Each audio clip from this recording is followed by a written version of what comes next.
All right. Hello again, adventurers, and welcome to another exciting episode of The Legend of the Three Kingdoms. Yes, this is one of my custom D&D campaigns set in my custom D&D world, and the people you see below me are probably in need of an intervention at this point.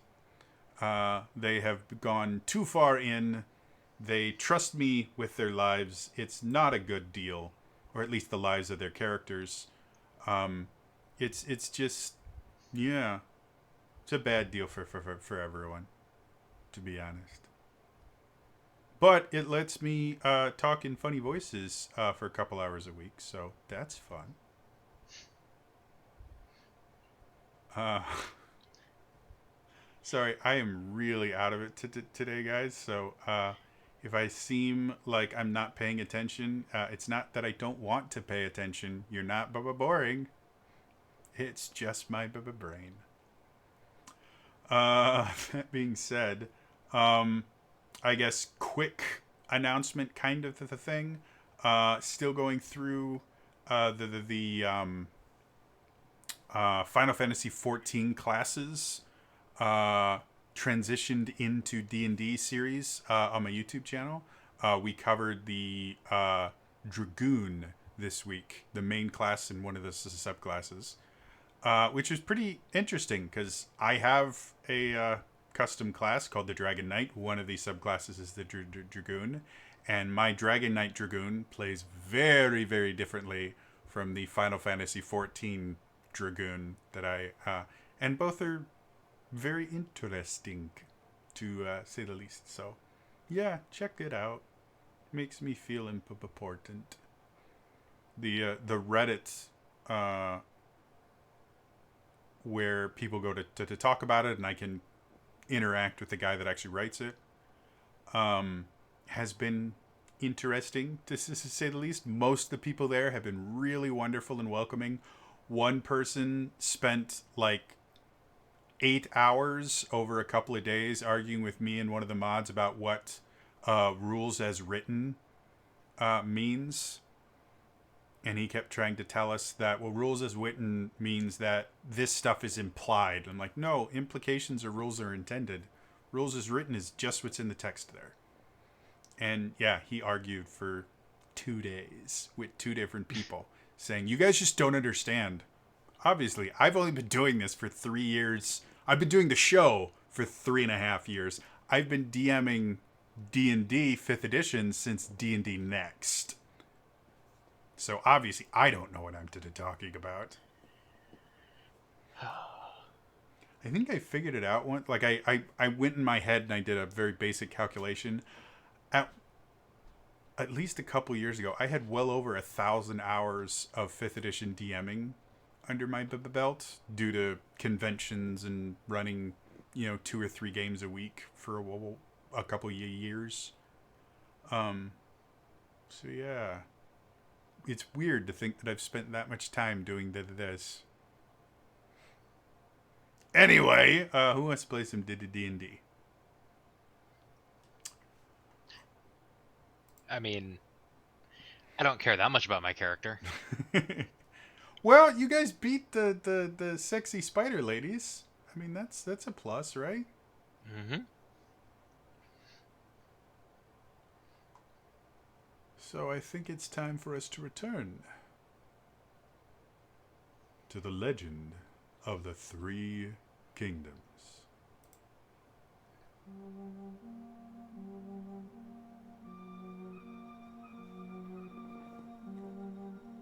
The party is reunited. After a brief stint gathering together and dealing with a rather cult-like religious organization and apparently dying, the party has all returned together and had to deal with the oddness of the webwood. They very quickly realized that webwood was not so much a description of the foliage as it was a description of what it does to your mind as you will wander it. Eventually having the idea to go from the floor to the canopy to hopefully be able to pick a direction to go. The party unfortunately ran into a group of driders and their giant spider companions. But very quickly and much faster than should have been possible, because the encounter was supposed to be a hard encounter and it wasn't, they were able to vanquish their foes, and the party was able to get to the northern edge of the webwood, where they could see Middenwall, or they could see the road to Middenwall to the north, and had to decide where they were going to go next.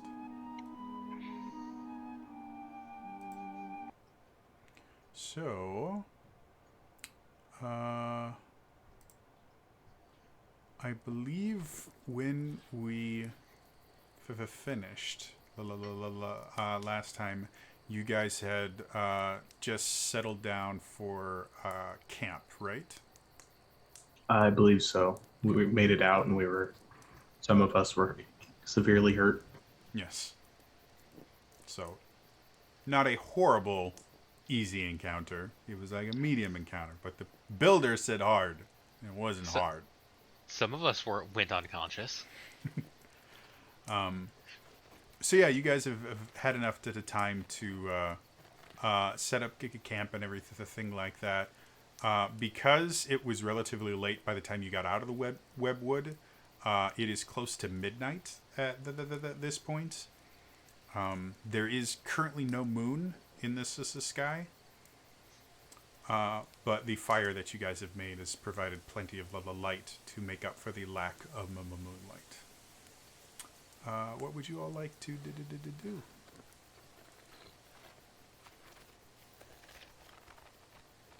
Kind of just sit on my own and just be on watch. Okay.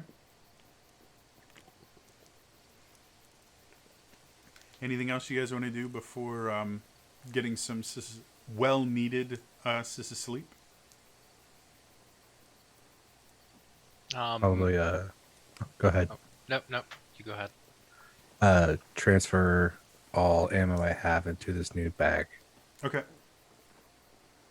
So you guys Or as watch much as I can put in there. So you guys watch his commander seems to be counting his remaining ammunition as he takes it out of a bag and then puts it into another bag.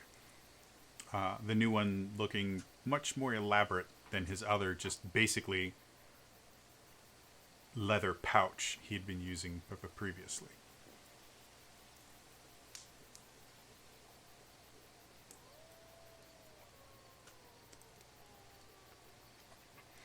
So I guess we got to decide where we're going now. Yep. I I mean, mean, Argenta, you're the one that got us out of the woods, so you would probably know best where we're going. What do you mean I know how to travel woods? This is just a street. I know as much of the territory as you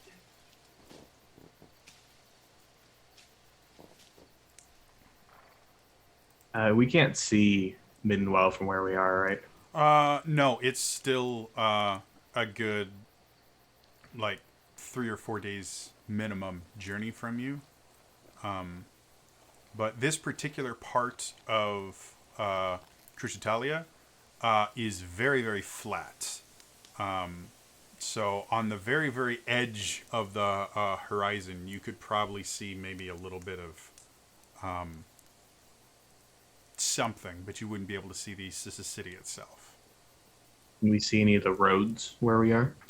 Yeah, you can see again because of how flat it is. You can see the main road out of the webwood is probably about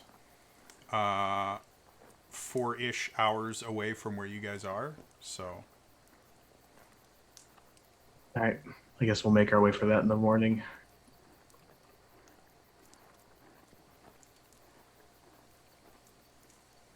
I'll stay up for the first couple watches.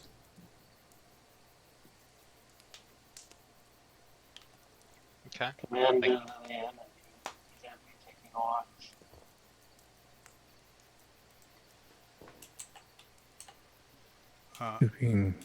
Do we know? I mean, Midwell's obviously it's the junction of this whole place. So do we know where we think we should go next? Because Well, Middenwell is where the council from before is supposedly is. But I just mean traversing this place because we have obviously we have the Webwood behind us, and then if we won't go to Ilmorn, we have the Disappearing Mist between that and Misenford. So I don't know what you guys think would be better. Well, what I was the idea? think, Oh, go ahead. personally, I'm more comfortable traveling through the woods. We just need to keep each other within eyesight the next time we go through it. well, I mean, we're probably equidistant, if not closer to Middenwell from where we currently are, so we might as well hit that up first. And then decide from there. Yeah, I agree. I agree too. Also, wasn't the idea to get allies in Middenford, or am I misremembering? We were just trying to take out some generals and possible allies. Yeah. We don't imagine the Vampire Council is on the Dark Lord's side. After what happened, probably not. They'll probably be cheering for us, which Or is the- rare, seeing or- as how we ended. Or in need of liberation. Yeah, I would say either that or if they're even still around. Right. Very scary idea of as to what has happened to the council, but I don't know yet. Knowing how this brick operates, they're most likely alive and in some weird cycle of suffering that we can't even fathom. Yeah.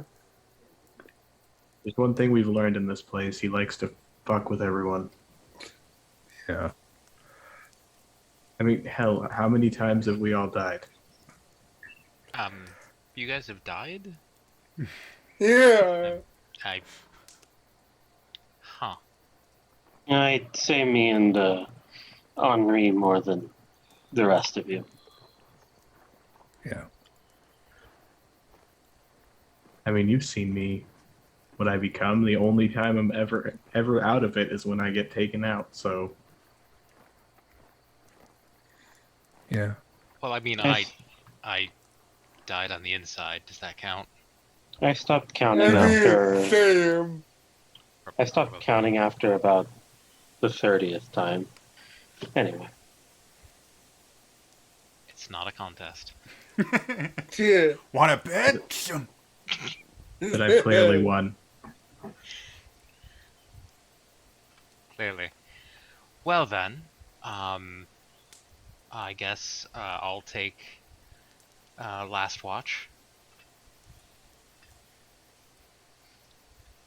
And she'll hold up her fingers and go, Scout's honor, I will not go running off this time. I will tie a boulder to your ankle so you cannot go anywhere. Commander, since you can't see as far as us in the dark, you might as well just take last watch with her. That's very Yeah, fair. I'll do that. that'd be same for me too. I mean, like, I mean, yeah, Argenta will reach into her pack, like rub some ointment on her thumb, and just wipe it over Commander's eyes, and I'm casting Dark Vision on you. Okay. alright. Oh, God, what is this? Randomly walks up and takes something sticky I can't see. on her I can't fingers see. and just smears it in your eyes. Everything's blurry. You rub it on my glasses, essentially. Okay. No, never mind. I'll Don't take go it there. first. Vala contemplates casting darkness on, in and around Commander, Do but it. refrains. Do it. It only lasts 10 minutes. Go for if it. you did that. Go ahead. It'll be fun. But yeah, you have dark vision out to 60 feet for 8 hours. Have fun. Okay. Enjoy. Is it dark yet, or is it still kind of dusk? It's midnight, so it's pitch Oh, black. midnight. Sorry. Yeah. Okay. Oh. Is this what you guys see all the time? Yeah. Anywhere lit I'm by the like fire wide-eyed. looks normal. Anywhere outside is all black and white, pencil drawings, basically. Actually, would it look different to me? Because I couldn't think of an invocation when I leveled up, so I just took Devil's Sight, and it says I see normally. For you, it's effectively like turning up the contrast. Okay. Um, I know it's redundant, people in the audience, but well, I mean, you can see through magical darkness. That's a yeah. very useful skill. So, yeah. So theoretically, if Vala decided to cast the darkness, you would Yeah. still be fine. Mm. Yeah. Do I'll it, Val. take- See what happens. Yeah. Let's experiment. Regardless, I'll take first watch, and I'll stay up and just help out on second. Oh yeah. Wouldn't that be kind of pointless? You give me that because I gotta take a long rest, and then I take the third watch at the end with. It'd Uh, still be effective, but yeah. Yeah, because it lasts for 8 hours, and you're only going to be sleeping for 6. I understand.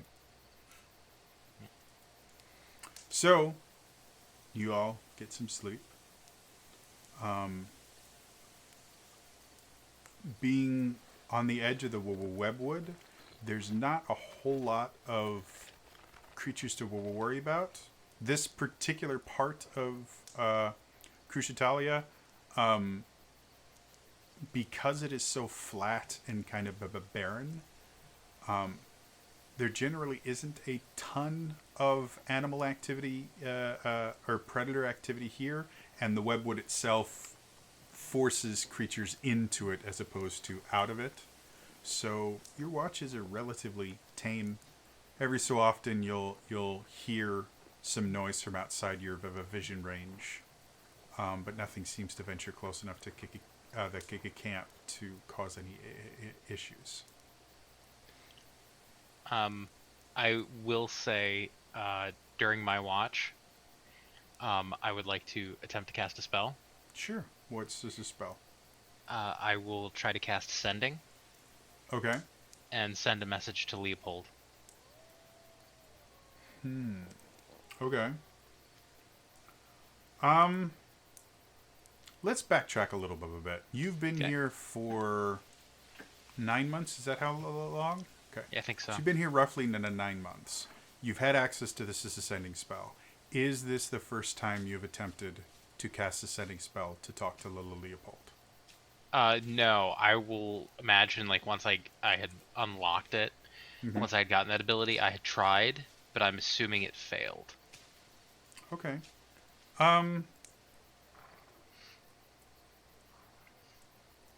Let's talk about that. Okay.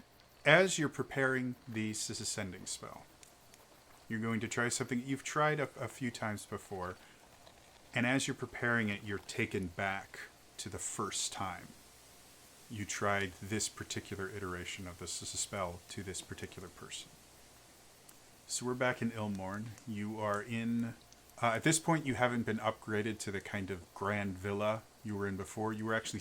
at this point, you were actually staying at the mayor's house as an honored guest. But you were still surrounded by... technically even more so because of just how extravagant and lavish he was. So you're laying on silk sheets.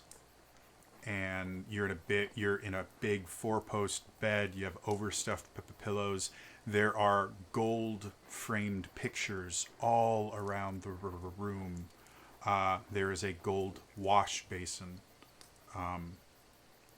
and looking glass on the side. This particular house actually has plumbing and everything, so you actually have a privy attached to your room. So it is just really extravagant, and you're feeling yourself sinking into this bed that is entirely too soft and being enveloped in it. And the only thing you can think of is the last time you were in luxury like this was, or the last time you remember was when the spell compelling you to stay with Leopold the first time had slipped for a little bit. And you woke up next to a person you somewhat recognized. In a bed that wasn't yours. In a house that wasn't yours. Trying to figure out what was going on. And as you got up, you started trying to figure out, you very quickly met the eyes of another vampire, not Leopold, whom you couldn't break eye contact with, and then everything goes dark again until you escaped. So that stray thought made you think of Leopold, and you were brought here.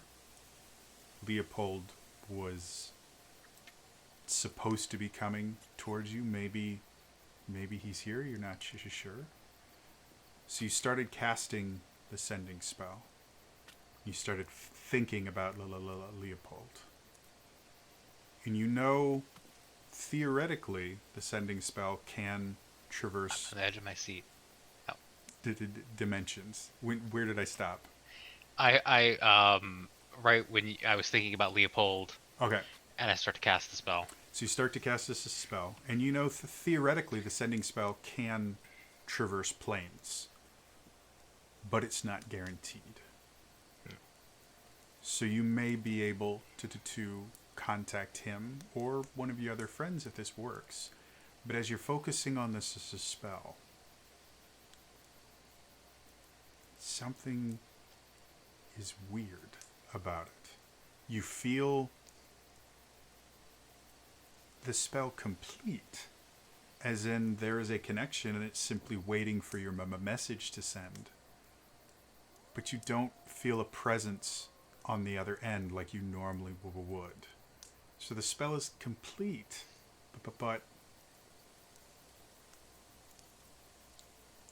you're talking to nothing, which isn't supposed to be possible with this spell. And It's very confusing to you. So with that knowledge, what do you do while the spell is still connected? I would probably just start babbling a little bit Okay. and just keep talking.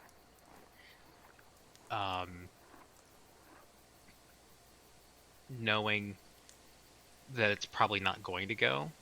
Something may be blocking it, or maybe Leopold's not there. Okay. But just having some comfort in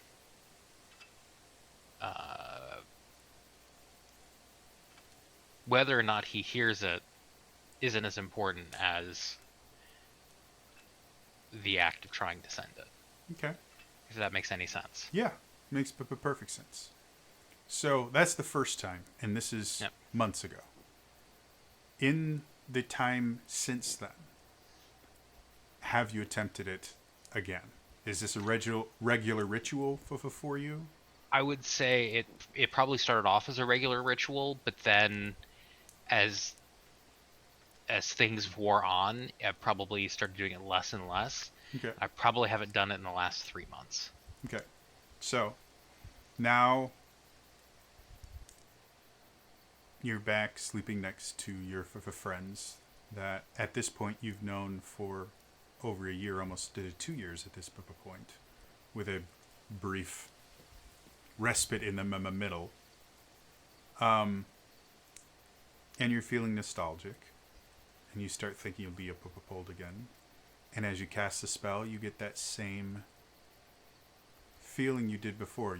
The spell completes. It doesn't fizzle out. It doesn't.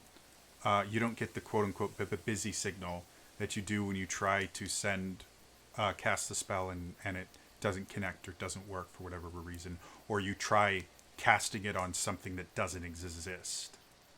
So the spell completes, but again, you feel like you've connected to nothingness, to emptiness. What would you like to do? I will just ramble on a little bit. Okay. You know, tell him about how, sorry I haven't called in so long, or sorry it's been so long. I don't know if you'll hear this or not, but I found the others. Things are changing. I almost feel like there's a sense of hope. Maybe. Who knows? Maybe I'm dreaming. Maybe not. And I'll just kind of, like the kid who, before bed is telling, or maybe not a kid, but like, two people in a relationship that just have that phone call that goes on too long. Mm-hmm. No, you hang up. Gotcha. That's basically what's going on right now. Is no, you hang up first. Makes sense. So, you eventually fall asleep, which ends the connection.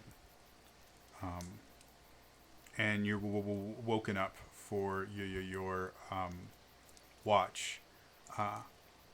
But as you're sitting there sleeping, you're dreaming of continuing the conversation. Though this time in your dream, you're just sitting in kind of a void. It's not that there's nothing around. You just don't notice anything that's around you. But you do notice in a chair a little ways away, facing away from you, is Leopold. And so you're having this conversation with Leopold that's very one-sided. He's not saying anything. He's not even acknowledging you. And suddenly he turns and he looks at you. It's time. Vala, it's time. Time for what? Wake up, Vala. It's time. And suddenly, it's time for watch. Wait. Jeez. I mean, I was trying to wake you. Wait. What just happened? I was telling you to wake up. I mean, Okay. I'm kind of wanting to sleep right now. Do you even sleep? I'm sorry. That was rude of me. I apologize. It's just you startled me. Was I talking in my sleep? No? Okay. Well, that was due and interesting. It's called a dream. Didn't feel like a dream. I mean, I wouldn't know much about it. I spent the better part of my life not sleeping. But now I'm going to make up for that. Good night. Good night. And I'll go over and wake up Commander. As you sit on your watch, you can't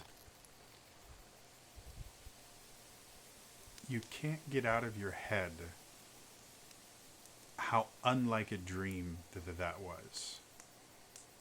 And you start to fixate on it. And you start noticing things like the clothes he was wearing. You've never seen him wear anything like them. It was this dark black suit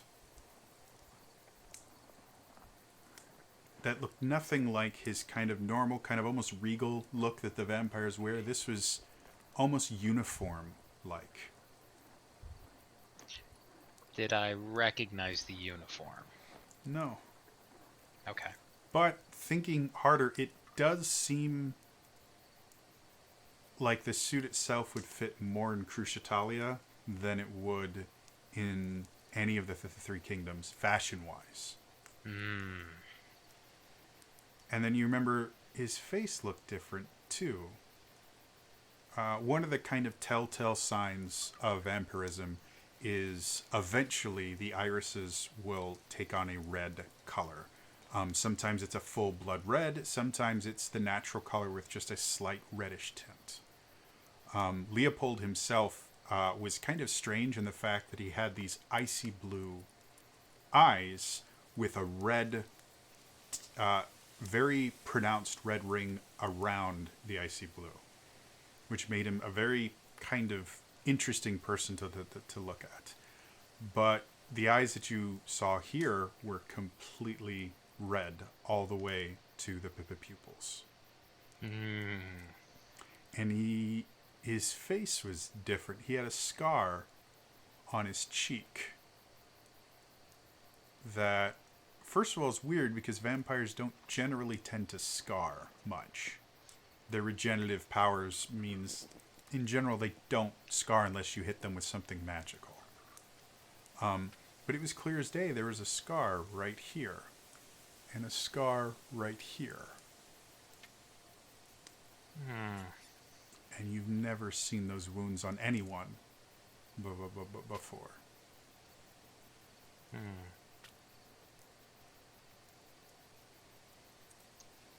Interesting. I will open my book Mm-hmm.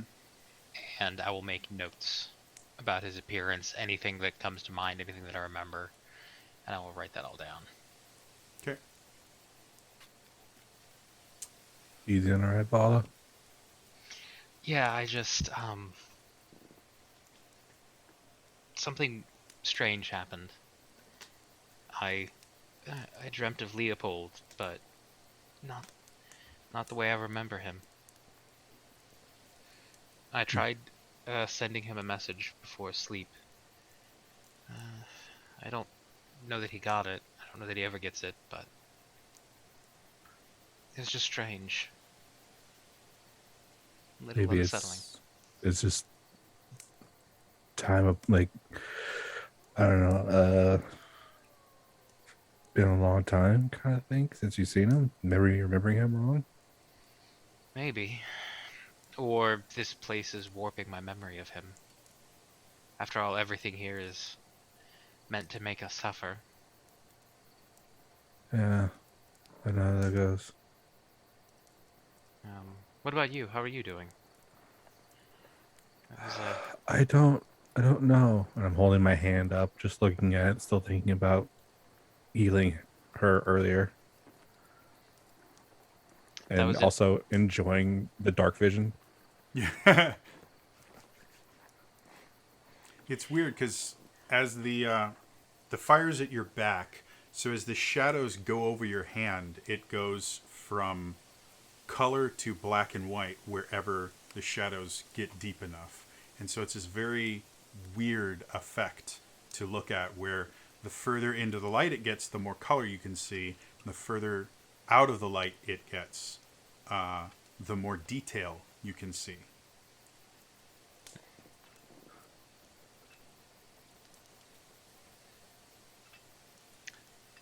I'm very appreciative of your new tricks. If only I knew how I did it, I'd do it more often. Hmm. It's relatively new. Well, you are full of surprises, it would seem. Even for myself.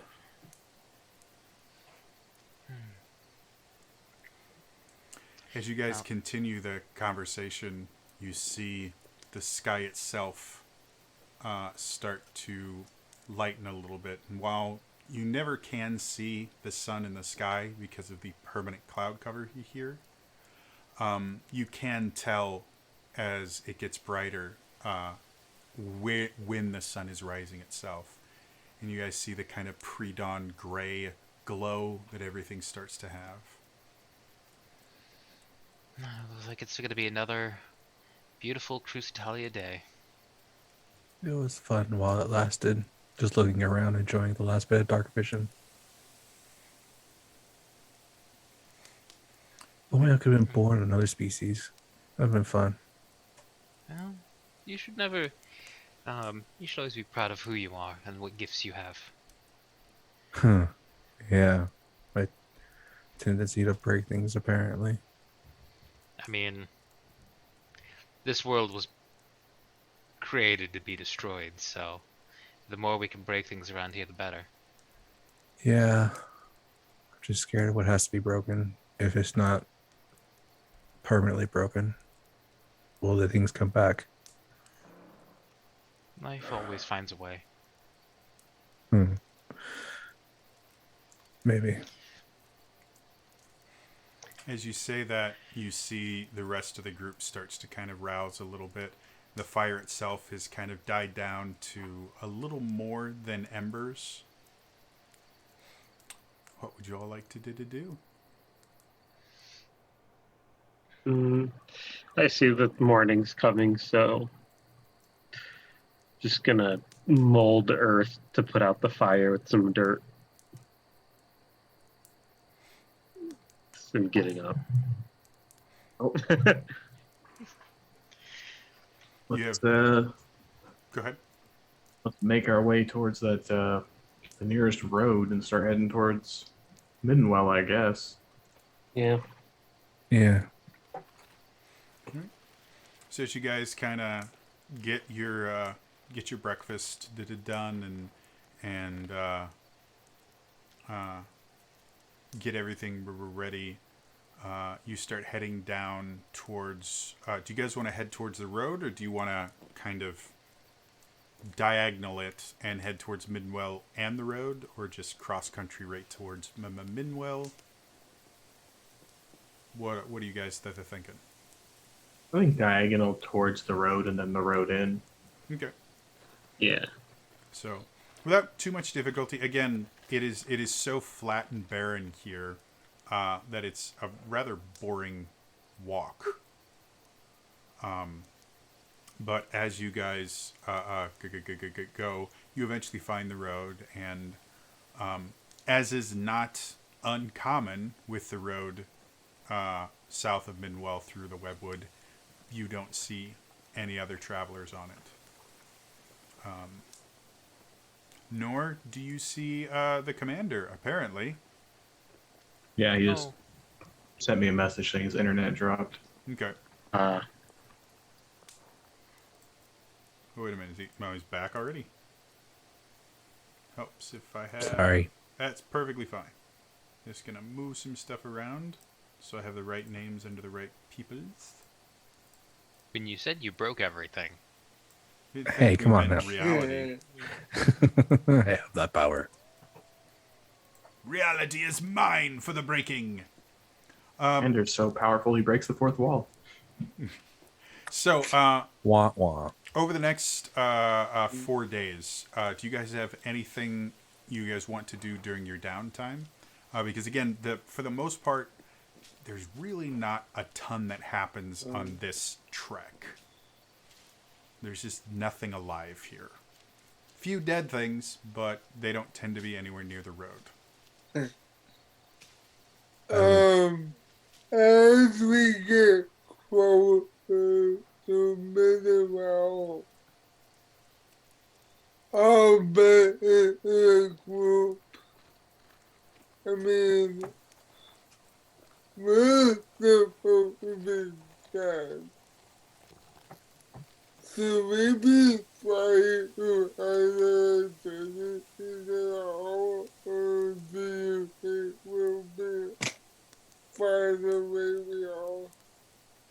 I mean, no offense, but Scornmope kind of got incinerated. I mean, They were the ones that killed us. true. I don't have anything else to wear. I mean, I'm still in my expensive ass clothes from the I don't even remember the name of the place. It's been so long. The overpriced outfit. Oh yeah, yeah. Just hidden underneath my armor. Dying a lot tends to take a toll on what you wear. I've changed this outfit so many times, and this is the only thing I have right now. I got nothing else, so I mean, anytime I try to change my armor, it just comes back to me, so I can't do anything about my appearance, unfortunately. Uh,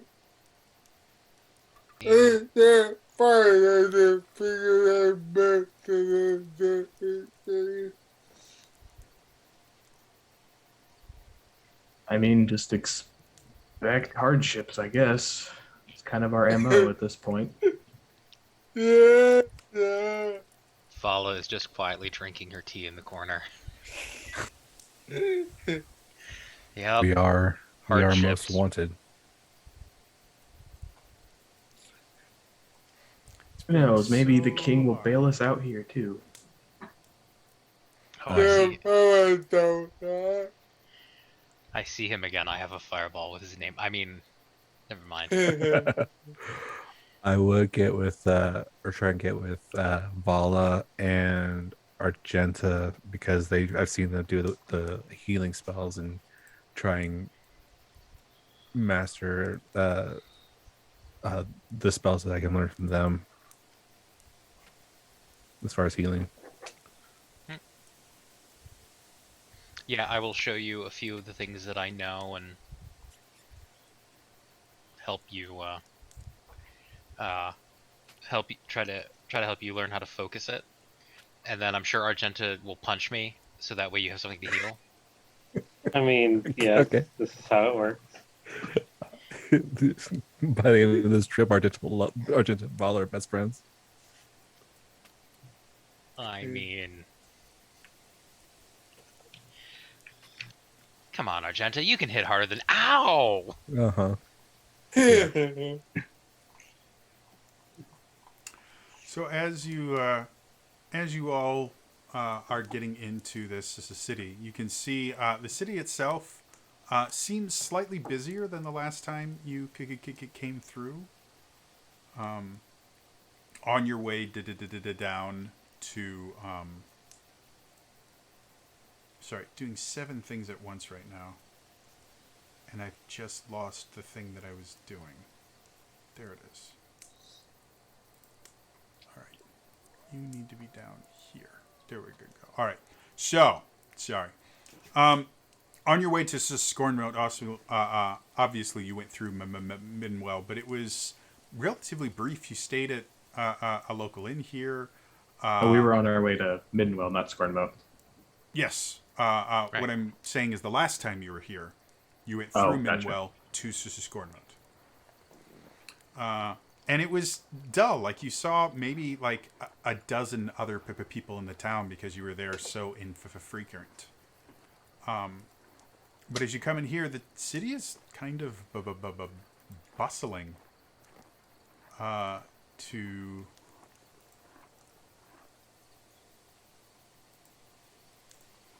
To be honest, and it's a little bit weird to see this much activity compared to the last place you were, where it was very, very dead. As you're looking around, you can see various groups, hawkers selling their wares and goods being transported from building to building.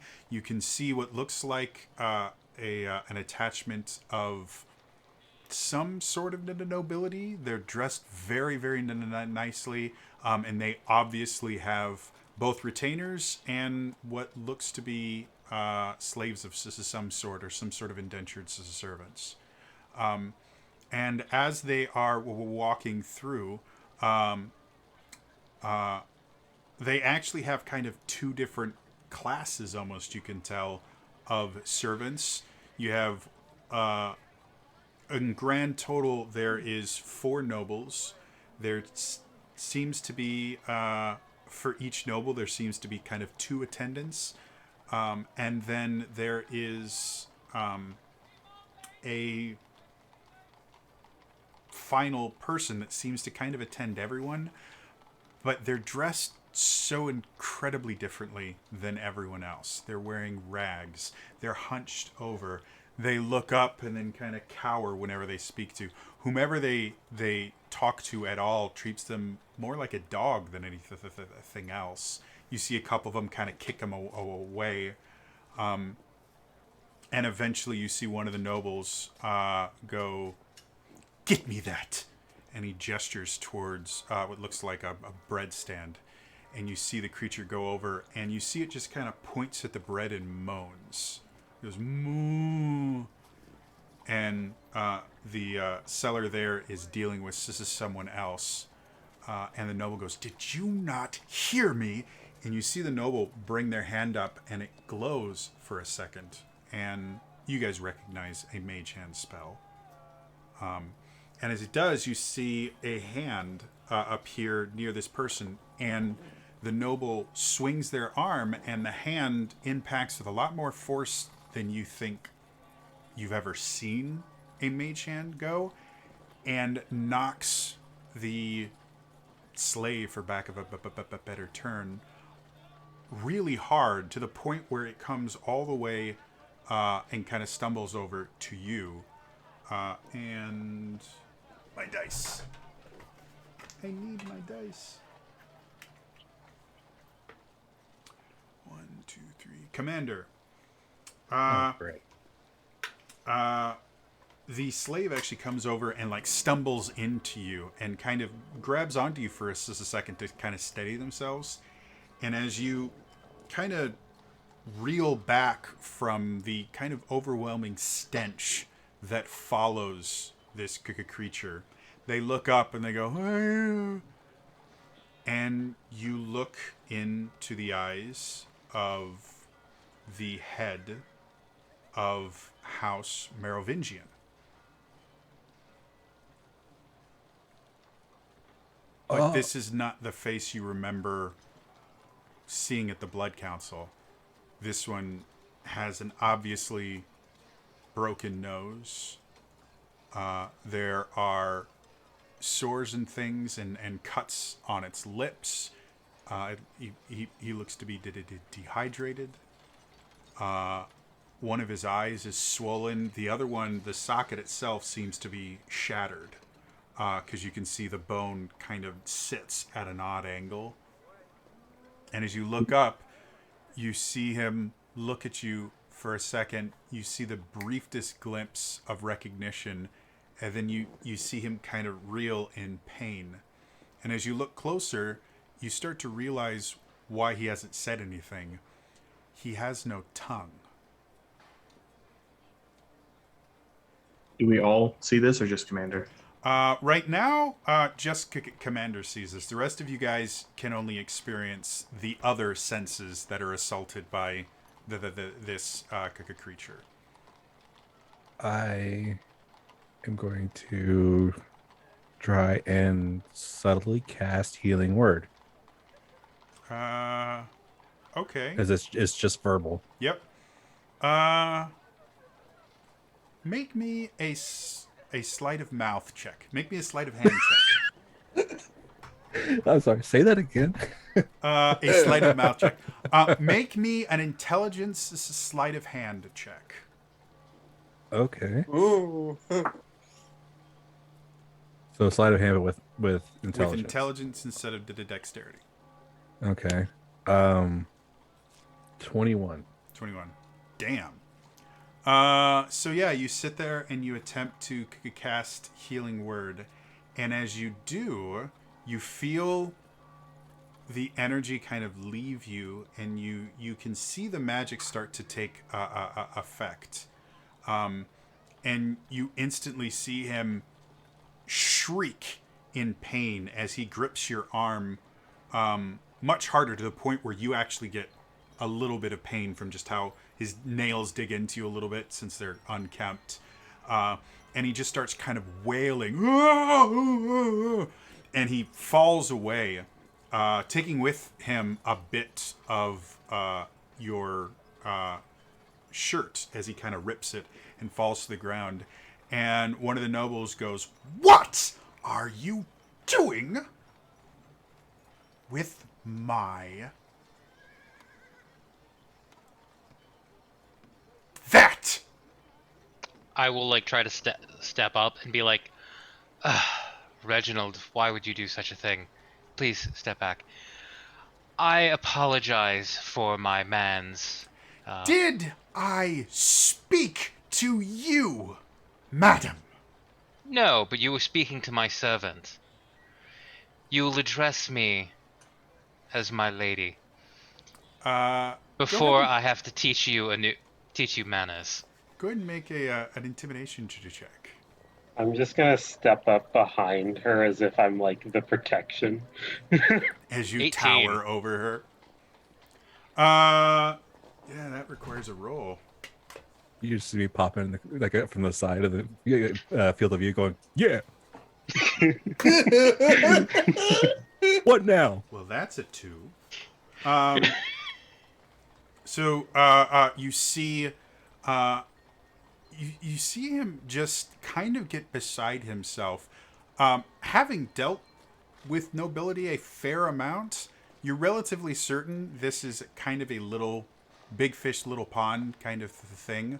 He's never met another noble that outranks him, or has any rank even close to his, and so he doesn't really like. You can see he's offended, and he's trying to figure out who you are and if he's supposed to treat you with respect or not. And he's kind of blubbering, and suddenly the another noble whose face has been kind of hidden by how her hair was or how his hair, sorry, how his hair was kind of arranged, just kind of brings his hand out and puts it on this young noble's shoulder and goes, "Please, we don't need an altercation here, Jeremy. But Jeremy." And you watch as he places his hand there, you feel magic start, and you watch his eyes get a little bit more, okay. And he kind of wanders away. And the other noble turns towards you all and says, "I'm incredibly sorry. Jeremy sometimes forgets his manners and how to interact with real people. I'm Alex. What can I do for you?" Well, thank you for clearing up that misunderstanding. "Oh, of course. I must ask, please leave that alone. Belongs to us, and well, Jeremy just gets so worked up when people play with his things." I understand, and I will, and I kind of like, I don't even look at Commander. I just kind of look like back in that direction, because like, yes, I will also make sure that my people are well respectful. "I regret that I don't recognize your heraldry. I think introductions might be in order." Ah, yes, well, of course. "My name is Alex Salas, and you are?" Ah, yes, I am Theophania Fedinia, Lady of the Second House. I'm not familiar with that title. Where do you hail from?" Oh, a little bit here, a little bit there. "No, Our I mean, village. which which of the which of the towns is your estate located in? It can't be Middenvale. I don't think I would remember your face." Thank you. No, we are traveling from Ilmorn. "Oh, well, welcome to Middenvale. It is a little colorful here, let's say, with all the urchins and the like around. Detestable lot. It does seem to be somewhat. Is it normally this busy? Well, the tax collectors just came through, the 3 days ago, so it always gets a little less populous when the tax collectors are coming, and then when they go, there's a large sigh of relief from the lower folk. So, yes. Where are my manners? This is not a place for introductions. Let me invite you back to my manor house. It is a 5-minute ride away. Oh, that would be delightful. Do you have your own horses or retinue, or would you prefer me to send one for you? I can have it here within 5 minutes. That that would be lovely. Thank Wonderful. You hear him snap, Rosa!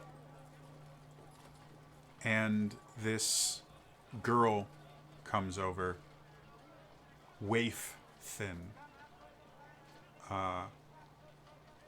looking not so much like a retainer or anything like that as much as just a scavenger almost. And she comes over. Yes, my lord?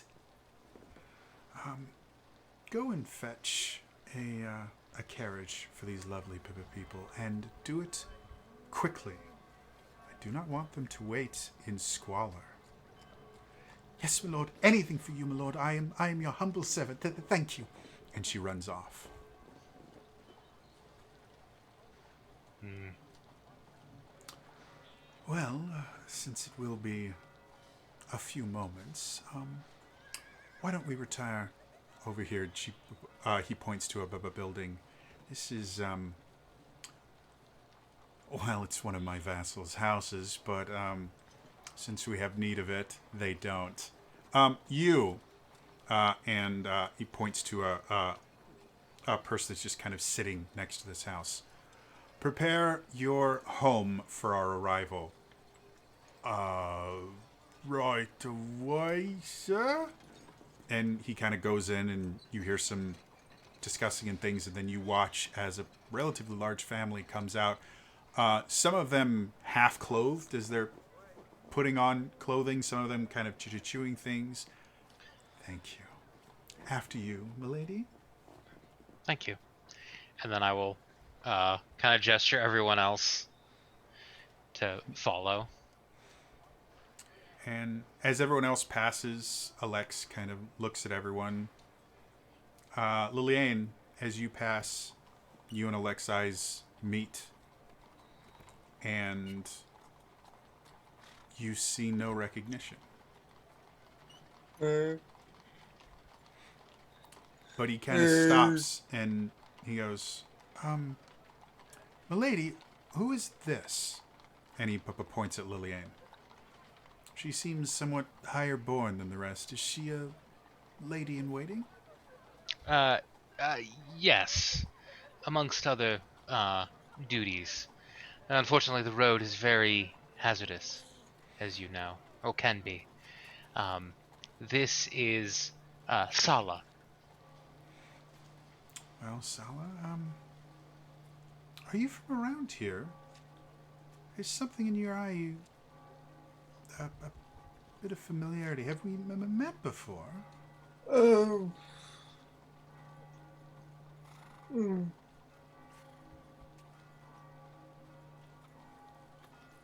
I don't believe so. Well, you seem very capable. Maybe someday I will purchase you from the lady here. You probably would fit very well with my household staff. Anyway.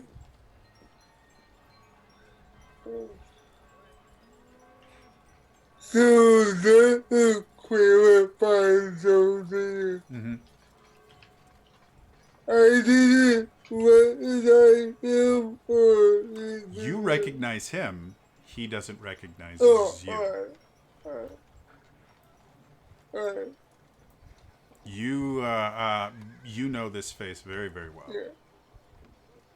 Yeah. You also recognized the little urchin girl. Yeah. So I don't follow them into the house. I just stay outside. Okay. As Alex goes in, the house itself is a one-room house. There is a fireplace at the opposite side of the door. There is a table in the middle that seems to have been converted. Probably is converted into a bed at the night. But right now you can see the bedding and stuff has been shoved up against the side, and they tried to tidy up. About how many people did we see coming running out of the house? About a dozen. Excellent. Before Alexa comes in, You mean Alex? Alex, sorry. Okay. Before Alex comes in, I am going to hide a dozen gold coins Okay. somewhere in the house. Go ahead and make me a sleight of hand check. I'll also wait outside with Henri. Okay. That's a 20. Dirty. Yeah, you have no problem finding various places to put gold cookie coins. So as Alex comes in, it will have to do for the time being. So, what brings you to Middenvale? If you don't mind me asking. Oh, certainly not. Well, I just... Things got rather boring, rather dull in Ilvermorn. Well, I do understand that. Probably one of the most interesting things about Middenvale is she kind of looks around. Well, you saw it. If you play your cards right, Lord Noctis may gift one to you. And let me tell you, there is not a finer form of entertainment. They're nearly indestructible. Dumb as a box of nails, and yet they act like a living, being, like a humanoid. It's amazing. The things that Lord Noctis designs are truly unfathomable. They are rather interesting. Do you have any idea where they came from? Are they golems? Homunculi? I, having a little bit of knowledge into the arcane arts, I can't tell. Everything I can tell about them, they seem humanoid. They seem akin to elves, to be perfectly honest. But obviously they're not. So their construction is so perfect that I can't tell where the magic begins and ends.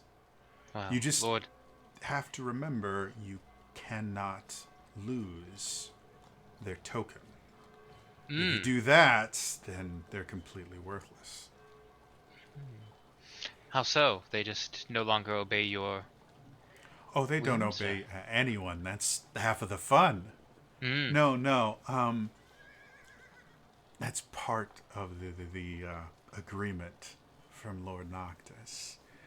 I He see. gives you a token, and you have to keep it. And as long as you keep it somewhere, the creature thing will always come back to you. I see. But if you misplace it, they will wander off. And then Lord Noctis will be very, very upset. The one rule, the things can never know where you hide the token. Because if they ever find it, well, I've never heard of one of them for finding it. But there was a noble, I'd say about 4 years ago. There was a noble, was having fun with it, was using it many, many different ways, much more than I use mine. and got careless, and it got close, and we don't know what happened to the house. Hmm. The house name was not only struck from records, it was struck from memory.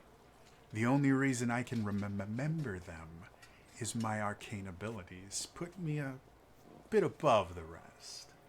Clearly. Um, no. I mean, I would shudder to think what would happen to someone who abuses a gift of Lord Noctis, Oh, especially yes, something yes. so, um, something so special. Yes, I'm growing up as I have. And as he says this, you hear a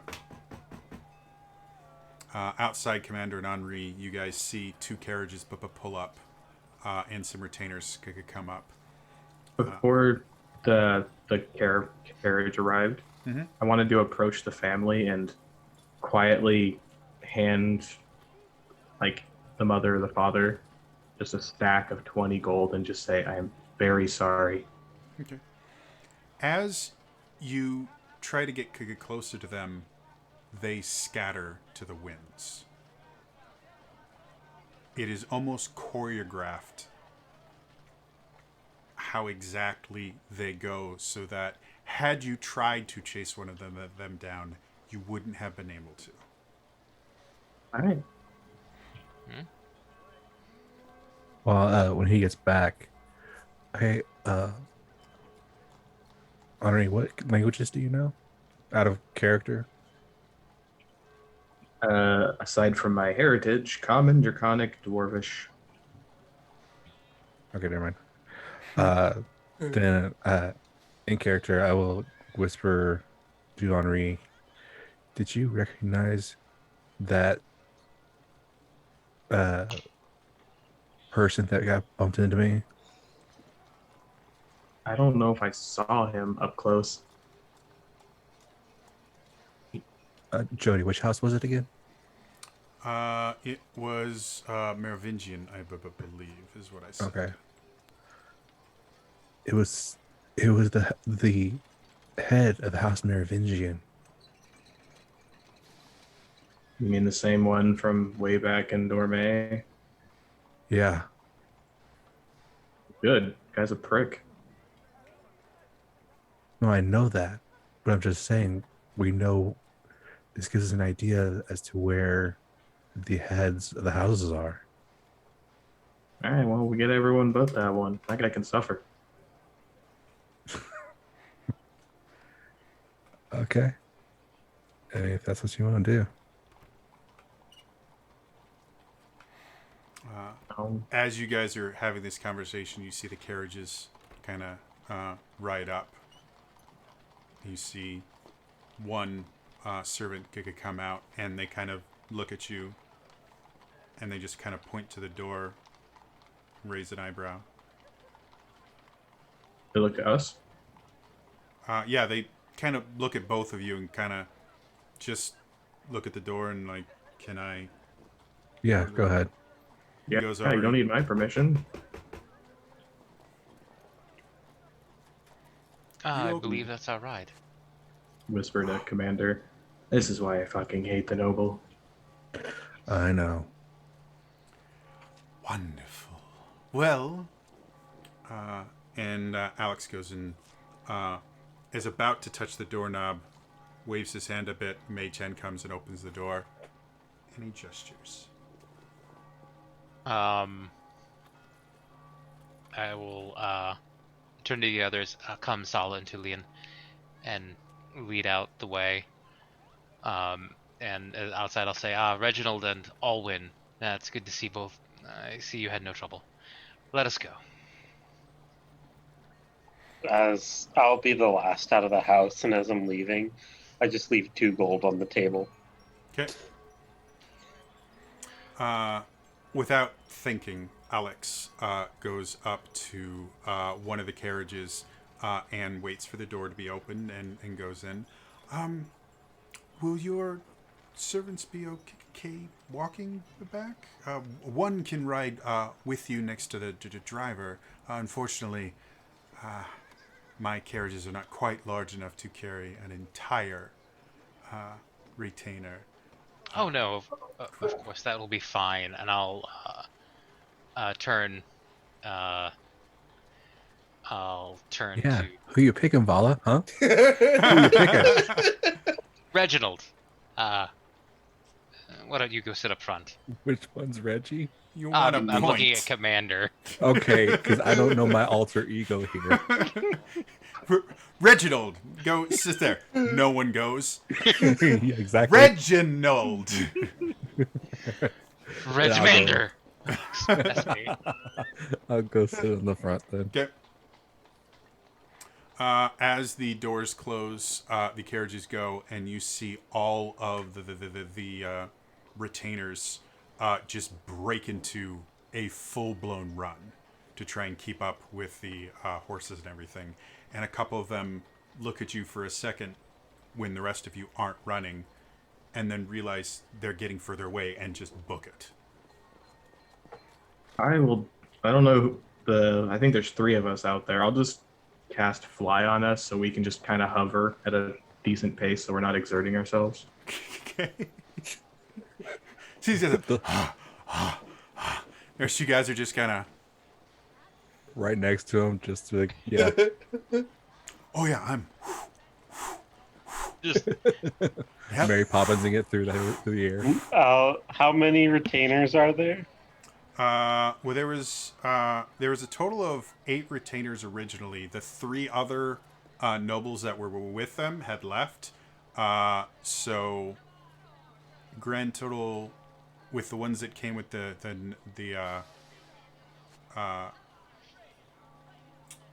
carriages, there's 6 of them.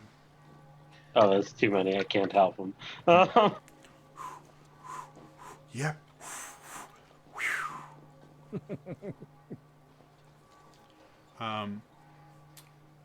It takes the better part of half an hour to get there, and after about 20 minutes, you lose almost all of the retainers except for yours, who are not having a huge amount of difficulty keeping up. We're doing the big magical equivalent of a Segway. Yeah. I would recast fly a couple more times so that we're flying the whole way. Okay. So eventually, you guys did. Doesn't fly last for like an hour? 10 minutes. 10 minutes. Oh, okay. Okay. Never mind. I was thinking if it did a different spell. You eventually come up to this very foreboding-looking manor house. Very gothic in the architecture. Very sharp, kind of pointy everything.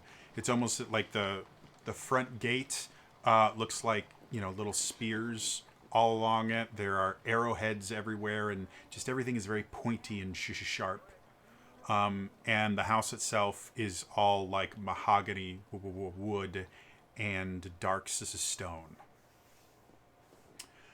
And as you could come out of your carriages, you see Alex look around, sees that your retainers are with you and his aren't.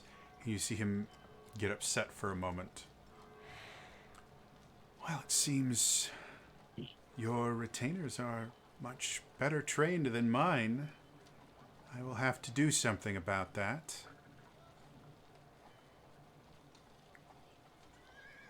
yes, I have been blessed by finding quality people.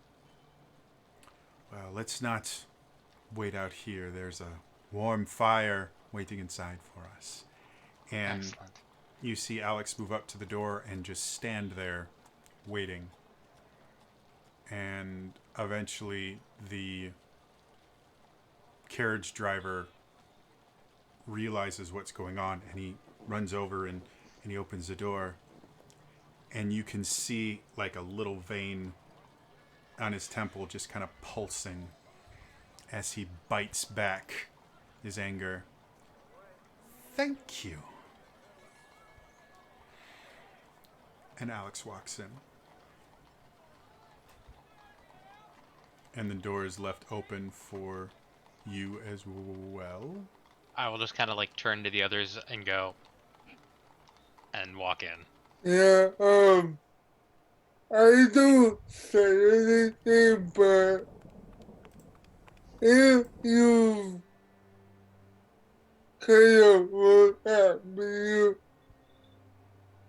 to use the trope, I look like I'm seeing a ghost, like I'm acting, I'm kind of in shock, but he doesn't not like noticeably, but they have a little bit of a tremor. So Hmm. As you're all welcomed into the home and you come into the kind of antechamber greeting hall area, you can see there's a set of double staircases that kind of loop around and go up to a balcony that goes further into the house. And you can see beneath the staircases is a rather plain looking door that goes in the same direction but on a lower floor. And Alex goes, if you would follow me upstairs, the guest wing is to the left.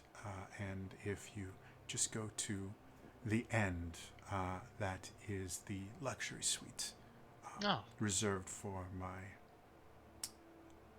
most favored guests. that was very Manuel kind. will show you, and you see a servant come that's been in the house come. Do you have anything you would like me to take for you? Um, no, I think we're fine. Is there Wonderful. a place where we can freshen up? Yes, I will take you there. Post haste. Thank you, Manuel. Your lordship. And he kind of takes you off. As you guys go up, you see the other retainers come in dehydrated at this point. You can see they're coughing. One of them kind of runs back outside. You hear him empty his stomach outside from pushing. This is so hard.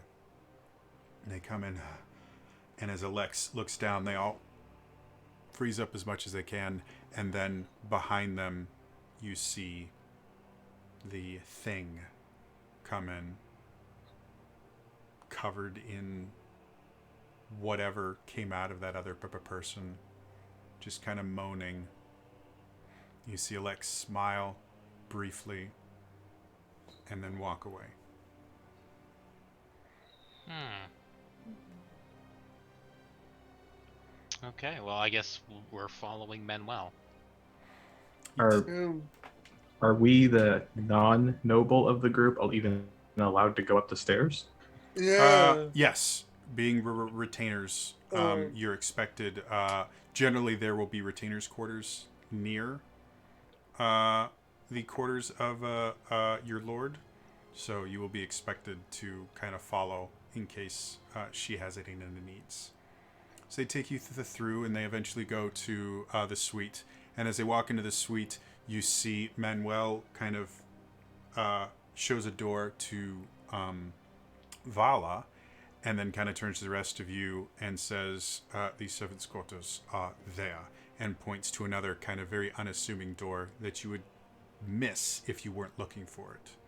He goes, "If you have any need of me, every room is equipped with a bell." And he goes over to one of the doors, and you can see just a small pull string. And he pulls it, and you hear this ding-ding-ding-ding. One of my staff will be here post haste. Thank Excellent. you for allowing us to serve you. And he goes. Thank you. I'll look at the others and go, I have no idea how we ended up here. Or you say anything else? Can we check that we're not being monitored? yes. Yeah, I was gonna get my sketchbook out and write down, "Don't say anything," and show everybody. Yeah.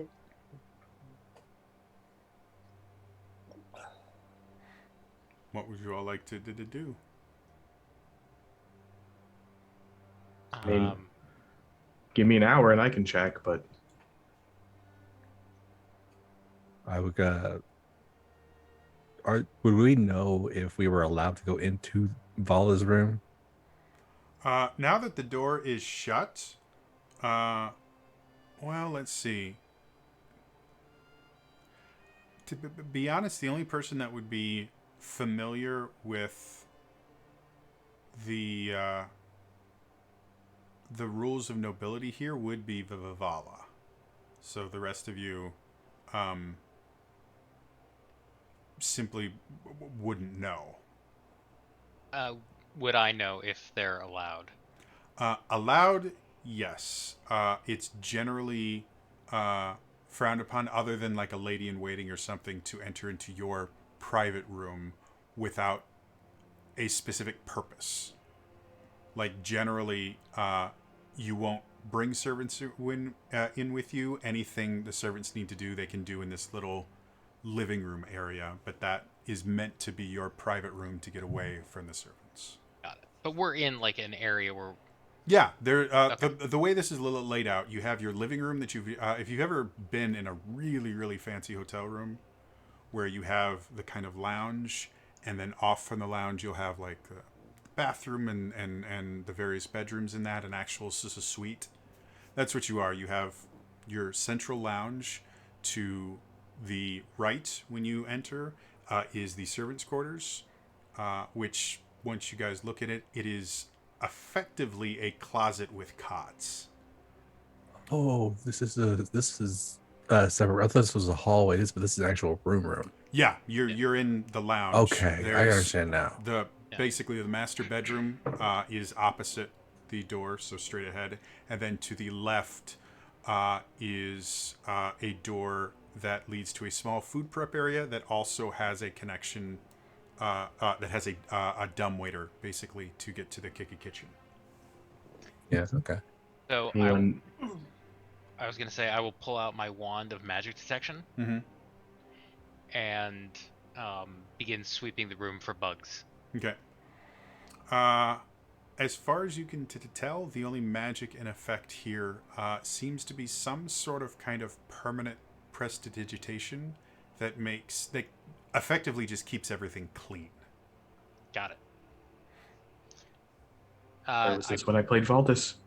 I believe we are safe. I don't think anybody's listening to us magically. That's good.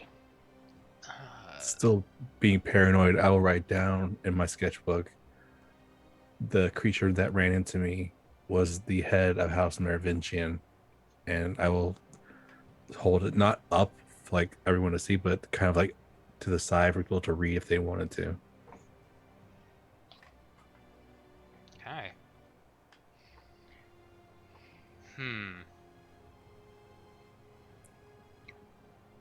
I wonder. Are they we just- available right now? Yes. Alright.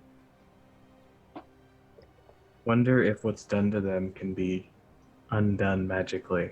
Like, is it just a form of magic that they're under, or is it something more powerful? That's what I'm thinking. I don't know. I'd assume they're being punished in a similar fashion that we are.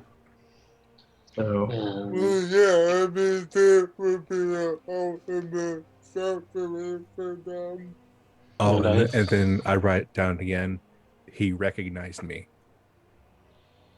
I assume Yeah. if they find these tokens, they find some sort of freedom, but obviously, Big Vampire doesn't want that. Yeah. No. what if the token's destroyed? Well, first we have to find it. Yeah. What did you do to him that made him scream out like that? I don't know. I saw he was injured. I tried to help, and I kind of Yeah, got You- Oh, vampires and undead and divine magic Yeah. don't mix. yeah, I kind of forgot Yeah. about that. your A heart good was in the right place. point. I'll take out one of my empty vials I have, and I will just. I guess. Does anyone have means of cleaning up when I'm done? Because I have to. And I'll just kind of poke my finger a little bit and just start getting some blood into an empty vial. The room has prestidigitation magic. Fuck it up as much as you want. I don't. All right, I'm I just don't gonna get enough to fill like a basic, like vial, Mhm. like you put in like the centrifuge, like that size, Okay. and just Um, kind of hide it. while he's doing that, I will press to digitate each of us to try to clean us up as best I can. You notice as you cast them a magic, the room itself helps. Like there isn't a better word for it. The room helps you clean them. It is the weirdest experience you've ever had. The room is Thanks. like, oh god, yes, please, thank you. And the The room room is seems happy French. to do it. Like it had been holding back. Yeah. Like, but guys, can we? Oh, thank God. So yeah, you guys are very clean. There's a slight scent of rose petals. You have no Do we- idea where it came from. Do we Delightful. effectively have enough time for a short rest? Yeah, definitely. Woo. When we're talking, I just talk of recognizing people. I know Alex. Really? Where?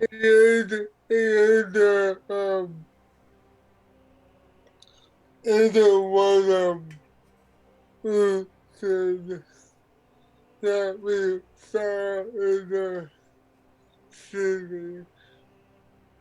There was a little girl. Yeah, honestly, I never thought I'd see you do it again. I thought they were done.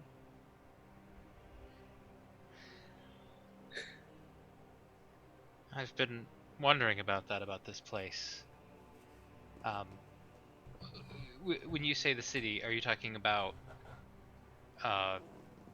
Scornmo? But when we came into town, and Oh, Commander had that one in with the one what was his name? Say with me? And then Alex came in and he had a female servant with him, yes, Rosa. yes. I know her too. And That's what I'm saying. you know them from before, Yeah, and you thought they were, from way before. and you thought they were dead. Yeah. From even before I met you, even before I did my blood training. Wait, from childhood I knew them.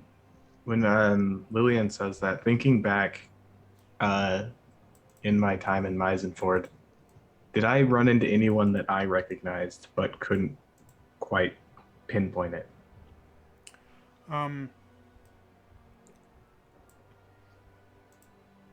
Because of what happened in Meisenford, you can't remember anyone there currently. Like you can't, like when you think back, you can't remember any faces or anything. Anyone that you uh, uh, interacted with there generally ended up dead.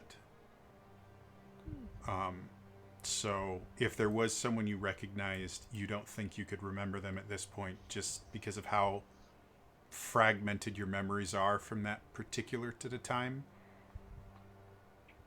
Okay. So, two things. One, I've often thought that the people here aren't real people.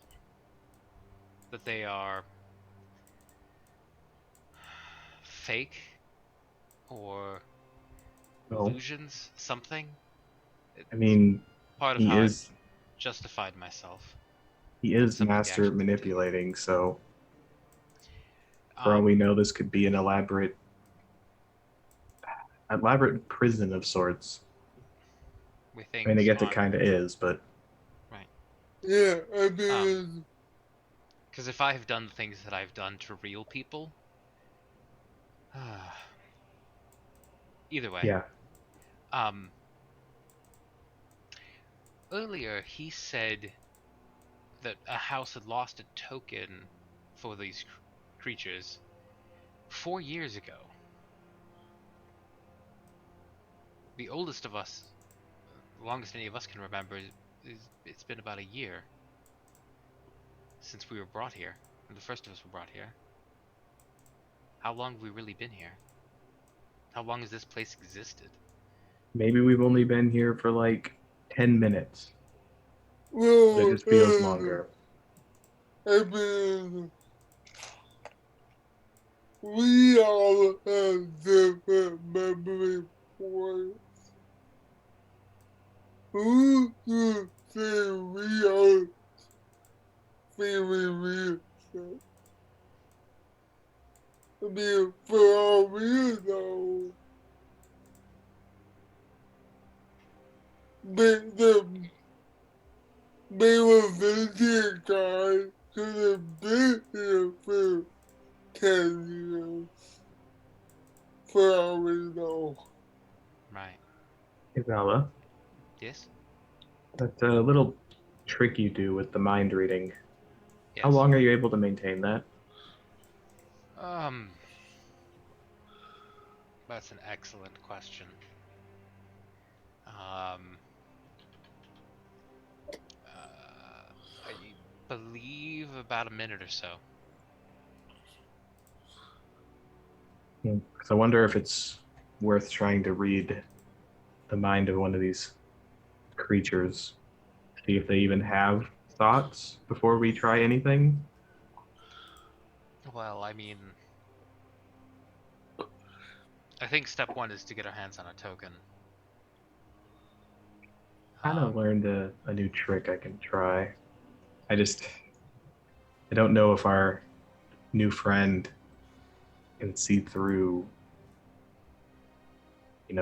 certain magics. Mm, Yeah. he seems arcanely gifted, but Yeah, that was real thing. he also seems like a pompous ass. Well, yeah. I But can Go ahead. that was real thing. I imagine he keeps the token on him. Or If not, hidden. yeah, with how paranoid he seems to be about it, it's probably on him. So he knows where it is. Right. Yeah, I mean, how else do you keep something so valuable so safe? Keep it right on you, Um, or in the place you don't let anybody go, which we don't know what that is. Right. Once yeah. we learn where it is, I have a trick where I can be in two places at once. That's handy. I was going to try to trick him into showing it to us so that I can become familiar with it. And then I have a way of finding lost things. Yeah. Yeah. You guys hear a knock at the door. Fine, it's my turn. I'll open the door. Manuel's standing there. Whenever it pleases your lady. The lord of the house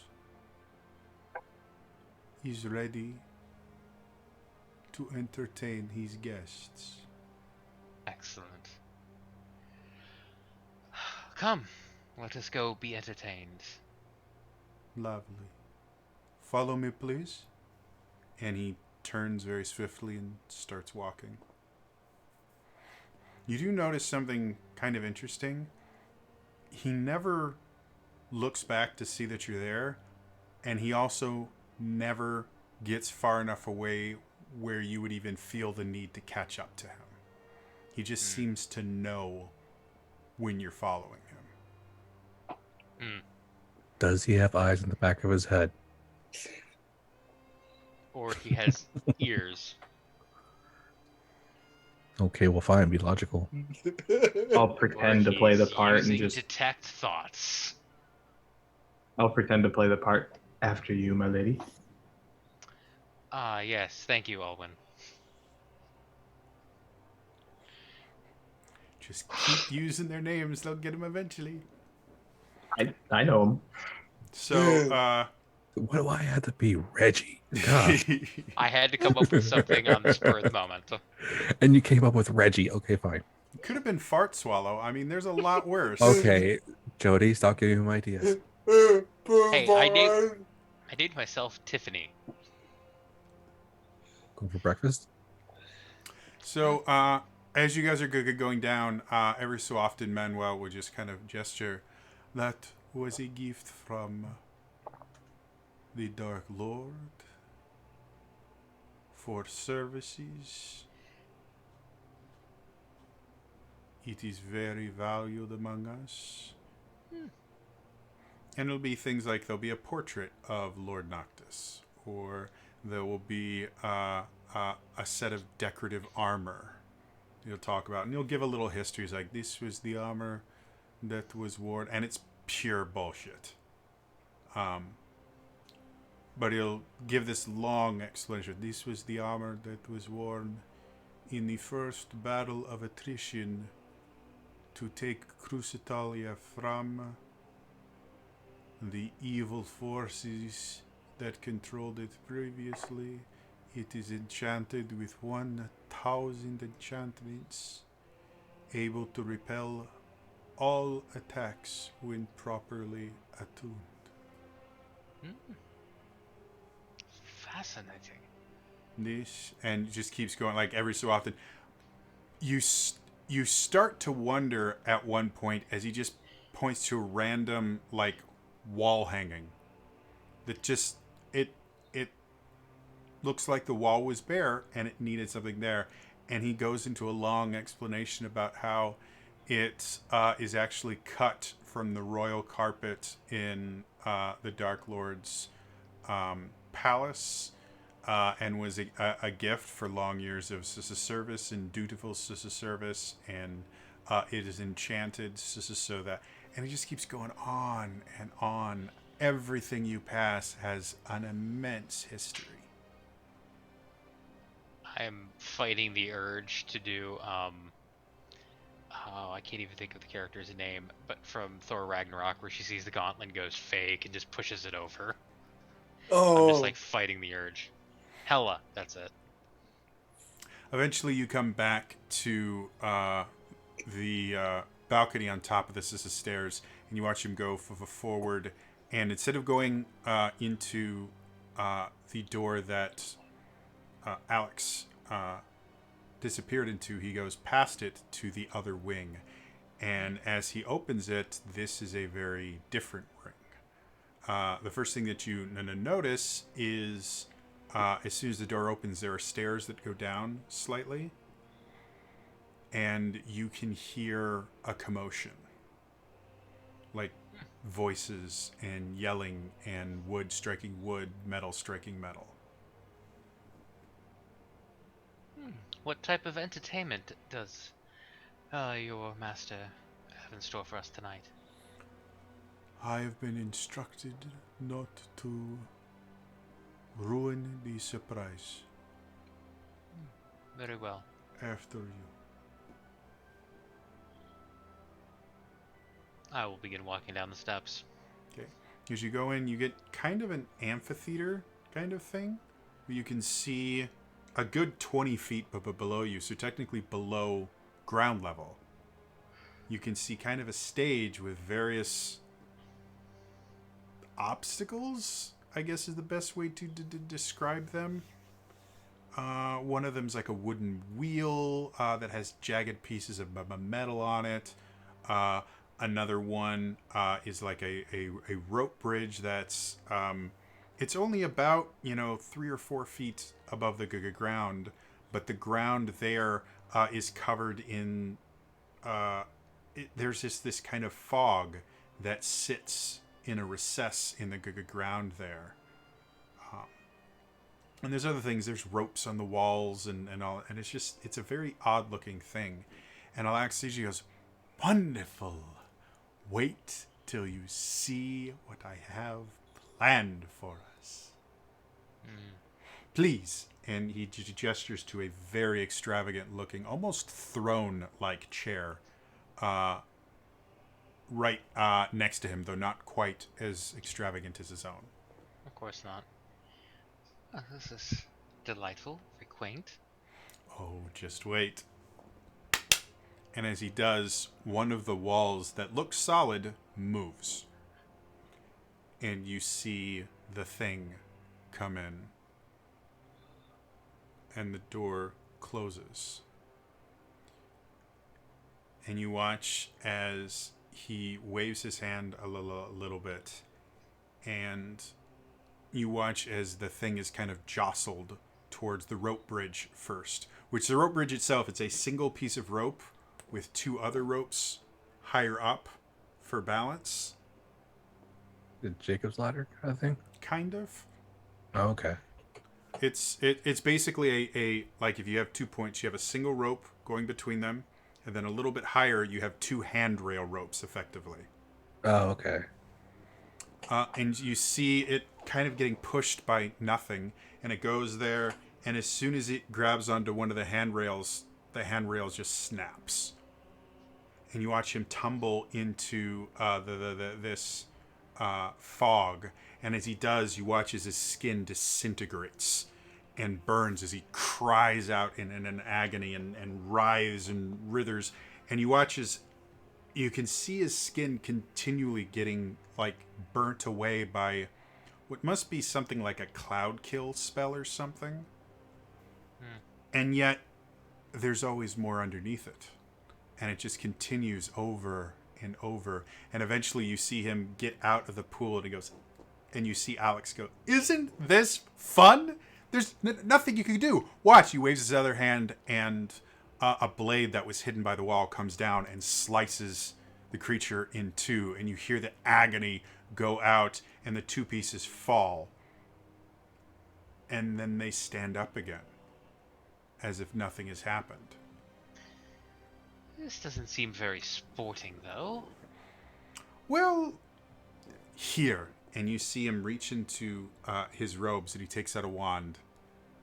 "Give this a try. Trust me, it's unlike anything you've ever done." And he hands you a wand. Do I know?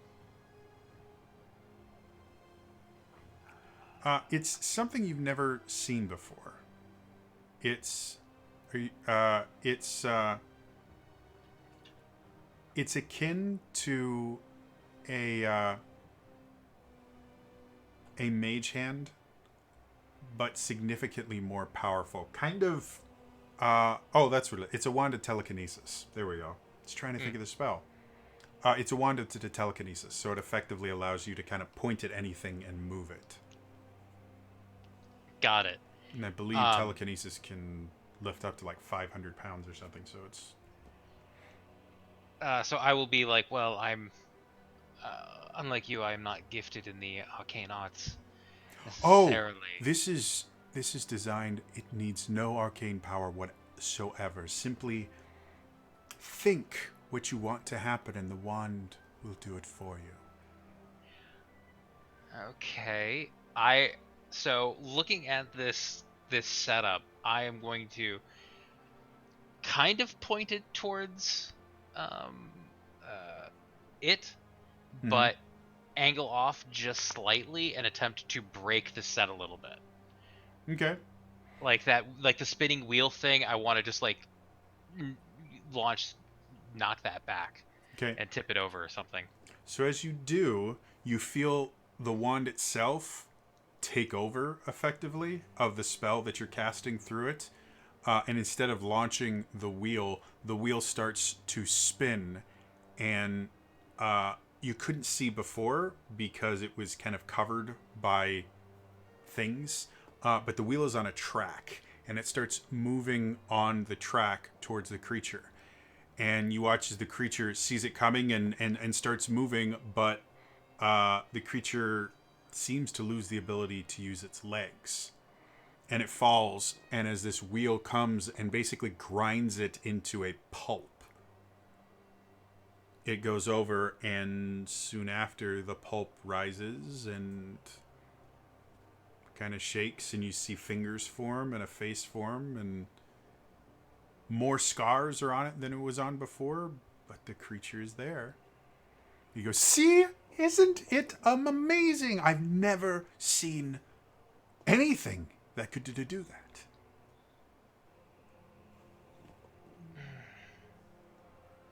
I mean, that is one word for it, but this is a sad attempt at torture. Well, it's not meant to be torture. Well, then what is it meant to be? It's what it is. You could do anything to it. Literally anything. Think in your wildest imagination. Something that you could never do to another living soul. To another creature, object, thing, whatever. This is indestructible. Throw it off above a building, crush it, grind it, cut it into tiny little pieces. Tell it to do a dance. Tell it to build you a dog. Whatever you want. I can say from experience, the dog is not as much fun as it sounds. But the most bizarre thing, whatever you think is impossible, tell it to do it, and it will find a way to do it. Really? Oh, Yes. That's I what will. makes it so amazing. I will look over to Argenta. Yes, Julian. You seem to want to say something. I'll lean down into her ear like I'm just giving her advice, and I just say, "Tell it to drown itself." Why? Um. Uh, can it drown itself? Of course. And as you do that, you see a servant that you didn't realize was there. They were so still. Goes over to the wall, pulls a lever. You hear the sound of rushing water, and one of the walls just explodes as water goes around. And you watch as the creature starts to fight, and Alex just simply stands up and says, "Drown." And it stops fighting and just sinks below. And the entire area fills with water. And after a little bit, the water settles much faster than it should have. Obviously, some magic is at work to make it settle. And it becomes still, and you can see down to the bottom, and the creature's standing there. You can see it kind of clawing at its throat. And you can see pain in its face, but it's there. Why would it? Genta just has her head tilted, like, curiously. I'll kind of look at Argenta with a raised eyebrow, like, Tell you later. but so any task, no matter how impossible. Yes, any task you want. Simply say it within earshot of the thing, and it will do everything it can to get it done. And things will happen. Now, I would recommend against any sort of mortal tasks, like killing someone or anything along those lines. It's an unpleasant experience to watch. I can only imagine. And why is that? Well, it's just, it has so few assets at its disposal that trying to kill something, it will happen, but it's just unpleasant to watch. It's very awkward. I'll chime in. May I speak? You may. What Oh, does it eat? Doesn't need anything. It's not alive. It's a thing.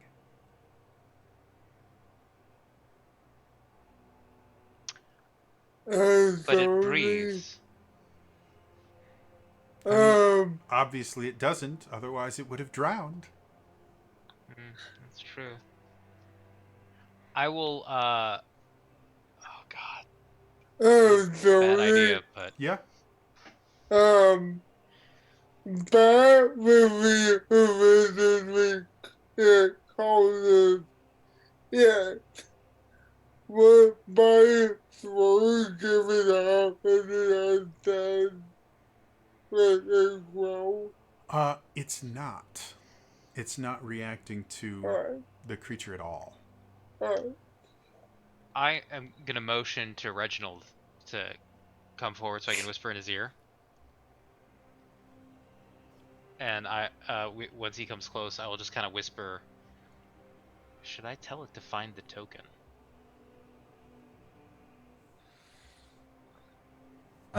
Is she within like right next to this guy where he could hear the whispers? The chair that Vala is in is basically right at the feet of the throne, effectively, that Alex is in. So if she speaks quietly enough, she might be able to say that without him hearing. I will say, make me a sleight of hand check. Oh, okay. I rolled the wrong sleight of hand before. I'd only added 3 to it. It's actually, instead of 20, it was 25. In this case, 16. 16. Okay. I had the wrong math. Yeah, she has no problem whispering to you, and it's not an uncommon thing for nobles to say things to their servants that they don't want other nobles to hear. So you could kind of have there's this kind of agreement of, oh, you're trying to say I just won't listen. So yeah, you can be relatively certain she didn't hear. I will whisper back. Man, that's actually hold on.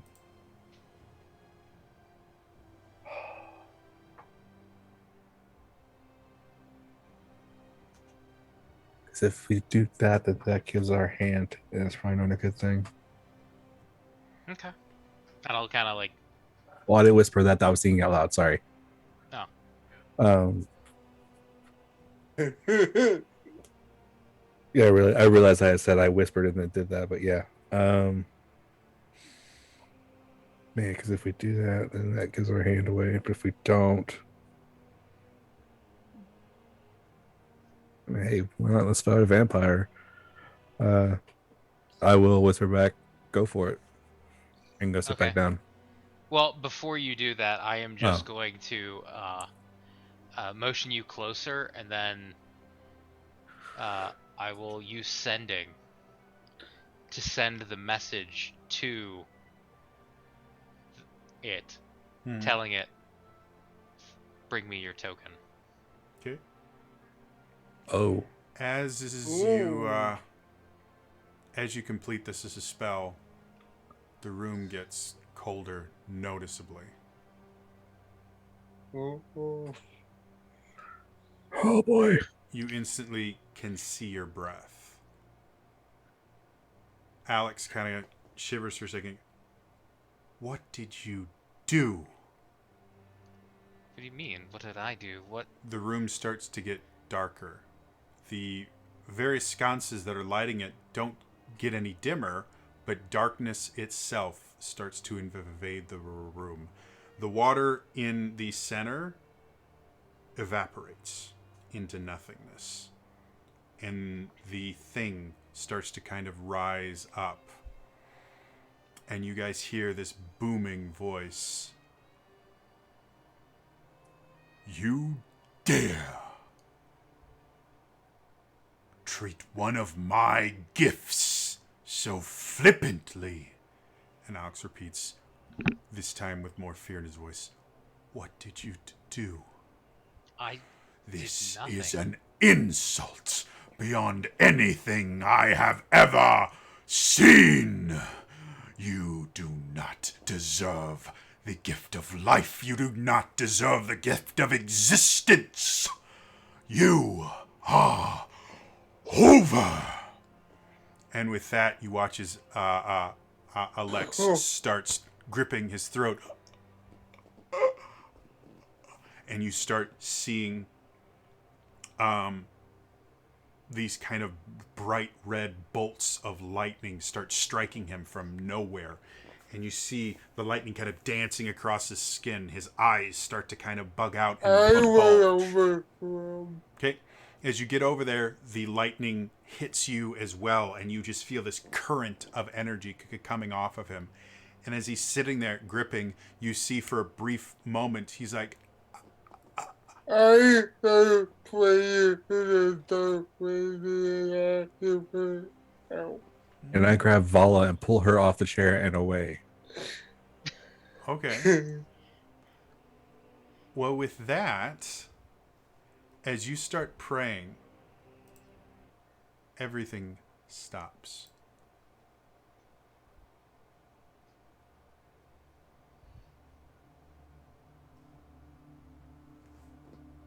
The room stops.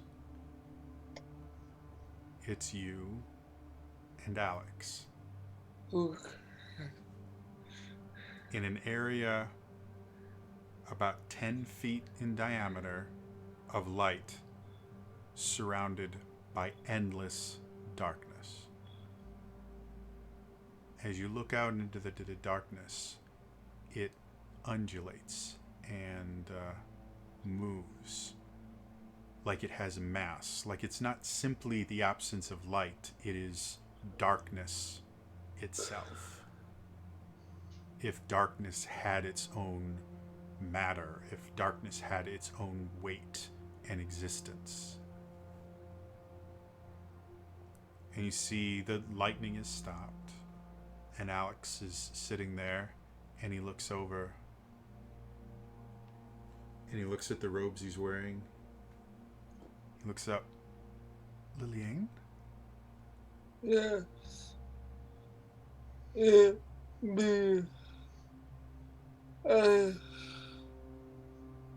then you hear a sound you can't really describe. There's words, but you're not sure what they are.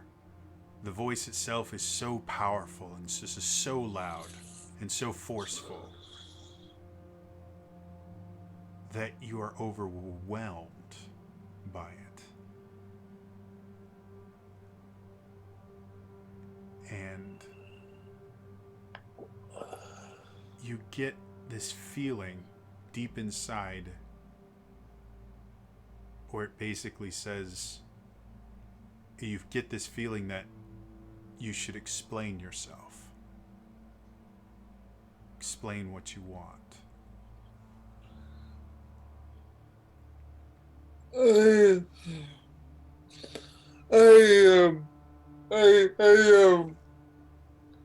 Twinkle again was our first another saying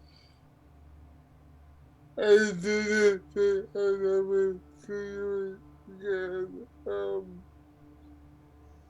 The one thing I remember was seeing the cars take you and Rosa away. That it didn't take me away. I I thought I was the people that made it out. As you say that, you feel again the voice speak. And again, you can't pick out the words, but deep down you feel, no, explain yourself to me. And whatever is out in the darkness is asking for an explanation.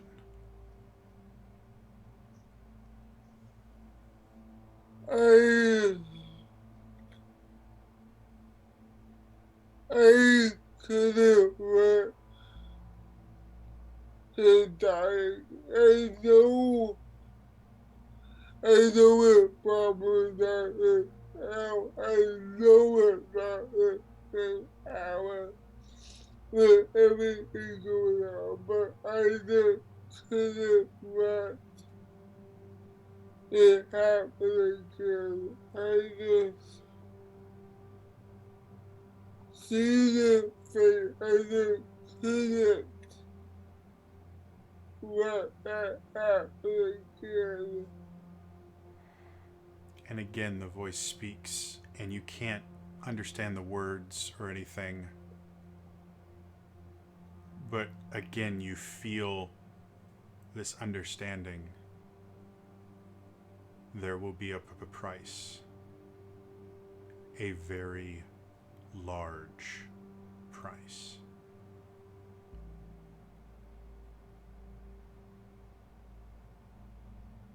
Will you pay it?